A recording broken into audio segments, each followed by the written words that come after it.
เอาขึ้นมาหมวดเถอะสวัสดีท่านผู้ชมตอนนี้เราอยู่หมู่บ้านแห่งหนึ่งที่เมืองดักจึงอยู่กลางป่ากลางดงกลางภูกลางผาพุ่นแหละโอ้ยแบบใกล้ๆป่าคอมันเลิกตอนนี้ซ่อนอยู่นี่กับหลายหลังคาเฮือนอยู่เบิ่งนี่เบิ่ง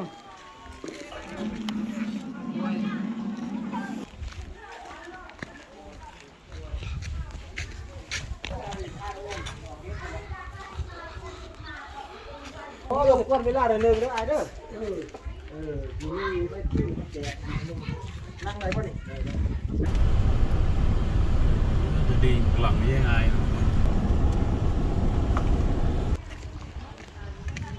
สบายดีโอ้รถจักรงามเนาะรถรุ่นใหม่ได้ตัวนี้ได